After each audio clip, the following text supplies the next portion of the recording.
실존적 정신분석.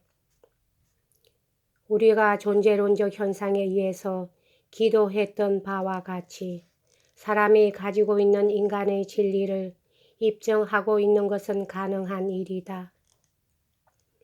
경험적 욕망의 목록은 적절한 심리학적인 조사와 관찰과 유도의 대상이 되어져야만 하는 것이며, 필요한 경우 실험은 이러한 도표를 작성해 줄 수 있는 것이다. 그들은 서로 다른 여러 욕망과 여러 행동형에 합치할 수 있는, 이해할 수 있는 상관을 철학자에게 지적해 주며, 실험의 피험자와 실험적으로 한정된 상황 간에 일정한 구체적인 관계를 밝혀줄 것이다. 이러한 실험자와 상황에 실정적으로 적용된 여러 한계에서 단지 근본적으로 유래되는 것이다. 그러나 개체적인 개인의 기본적 욕망을 입증하고 분류함에 있어 이들 방법도 적절한 것은 못 된다. 자유로운 행위의 모든 예측 불가능성에 나타나는 바를 선천적으로 또 존재론적으로 규정하는 데 관해서 실제상 아무런 의심도 품을 수 없는 것이다.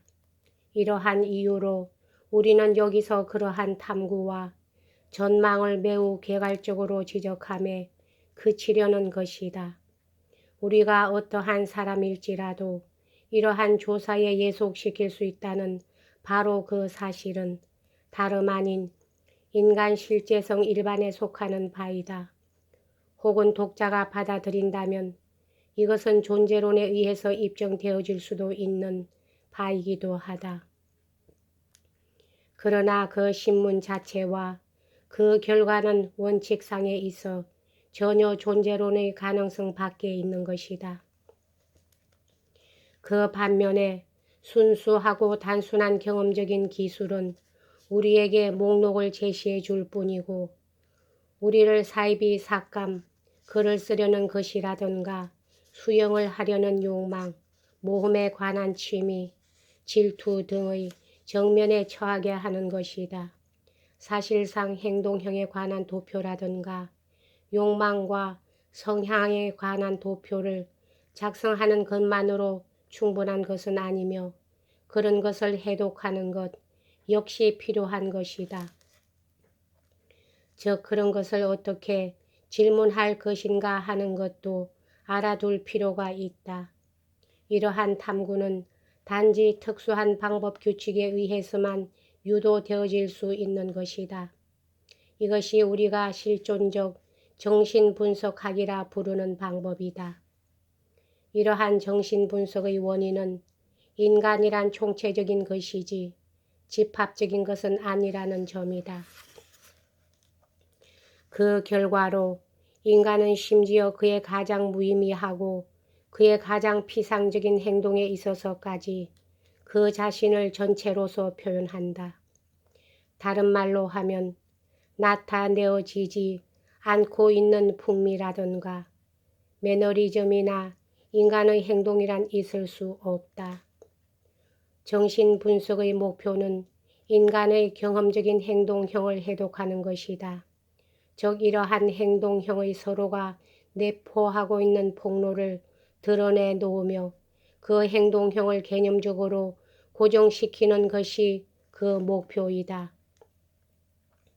그 이반점은 경험이고, 그 지주가 되는 것은 인간이 인간의 인격에서 가지고 있는 기본적이고 존재론 이전의 이해이다. 대부분의 사람들이 몸짓이나 기록에 포함되어 있는 징후를 곧잘 무시하고 이들이 옮겨놓은 폭로에 대해서 조롱의 눈초리를 던질 수 있는데도, 그렇지만 각 인간 개체는 이들이 표명하는 폭로 가치의 의미를 선천적으로 소유하고 있으며, 적어도 그가 도움의 손길에 의해서 조력받고 이끌어지게 되면 이들을 해독할 수가 있는 것이다.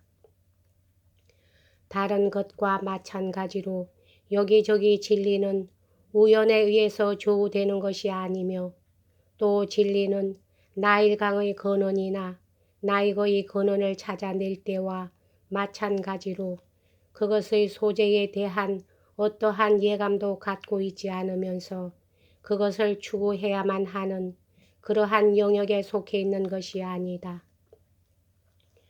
진리는 선천적으로 인간의 이해에 속하여 있고 그 본질적인 과제는 해석학, 즉 해독하고 결정하고 개념화하는 것이다. 그 방법은 비교이다. 인간 행위의 각각의 예는 폭로해져야만 되는 기본적인 선택을 자기 자신의 양식으로 상징하는 까닭으로 또 동시에 누구든지 이러한 선택을 그 부차적인 성격과 그 역사적인 기회 아래서 가장하기 때문에 다만 유도에 관한 이들 제 행위의 비교는 이들 모두가 여러 가지 방법으로 표현하는 독특한 폭로의 출현을 초래할 수 있는 것이다. 이 방법의 최초 윤곽은 프로이드와 그의 제자의 정신분석학이 우리에게 제시하여 주었다. 이러한 이유로 여기에서는 실존적 정신분석학이 정신분석에 의해서 특유하게 고치되어질 점과 이것이 그것과 근본적으로 상이한 점을 각별히 지적하는 것이 유익할 것이다. 이 두 종류의 정신분석학은 정신생활의 모든 객관적, 식별 가능한 표명을 개체의 인격이 구성하고 있는 기본적이고 총체적인 구조와의 상징적 관계를 유지하는 상징으로 생각한다. 이 양자 모두가 유전적인 소질이라든가 성격 등과 같은 아무런 일차적인 소요도 없다고 생각한다. 실존적 정신분석학은 인간 자유의 본래적인 파동에 앞서서는 아무것도 인정하지 않는다. 즉 경험적 정신분석학은 주장하기를 개인의 본래적인 감정은 그 역사에 앞서는 백지이다. 리비도는 그의 구체적인 고정, 그 어떤 것을 어떤 것에 고정시키는 연구한 가능성을 제외하고는 아무것도 아니다. 이들 양자는 인간을 변함없고 면밀한 역사화라고 생각한다. 이들 정신분석학은 드러내 놓는 정언, 일정한 소요보다도 오히려 이런 역사의 의미와 정의와 모험을 발견한다. 이러한 사실의 혜택으로 이들 양자는 인간을 세계 내에서 생각하며 인간의 존재를 모든 그의 상황을 고려하지 않고 질문할 수 있으리라고는 생각지 않는다. 심리학 연구는 출생부터 치유까지 피험자의 생활을 복구시키는데 그 목표가 있으며 그들이 찾아볼 수 있는 모든 객관적인 문서, 즉 편지, 증인, 마음을 토로한 일기, 각종의 사회 보고 같은 것을 이용한다. 심리학의 연구가 회복을 목적하는 것은 이중구조, 즉 유아시의 결정적인 사건과 이 사건 주변의 정신결정체보다는 덜 순수한 사건이다. 여기서 다시 우리는 상황과 관계되는 것이다. 이러한 관점에서 볼 때 각 역사적인 사실은 곧 정신 진화의 인자로서 또 진화의 상징으로서 간주되는 것이다. 역사적인 사실은 그 자체로는 아무것도 아닌 까닭이다. 역사적인 사실은 그것이 취하여지는 방식에 따라 또 그것을 취하는 바로 그 양식이 개체의 내적인 소질을 상징적으로 표현하는 방식에 따라서 작용할 따름이다. 실존하는 상황 내에서 경험적 정신분석과 실존적 정신분석은 양자가 다 모든 논리에 앞서기 때문에 단순하고 논리적인 정의로 표현되어질 수 없는 기본적인 태도를 추구하며 또 특수한 종합법칙에 따라서 재건이 요구되는 기본적인 태도를 추구한다. 경험적 정신 분석은 콤플렉스를 결정하는데 이 콤플렉스는 그것으로 되돌려지는 모든 가리워진 의미를 가리키는 명칭이다. 실존적 정신 분석은 본래적인 선택을 결정짓는다. 세계와 존재의 정면에서 세계 내에서의 위치의 선택을 조작하는 이 본래적인 선택은 콤플렉스처럼 총체적이며 또 논리에 앞서는 것이다.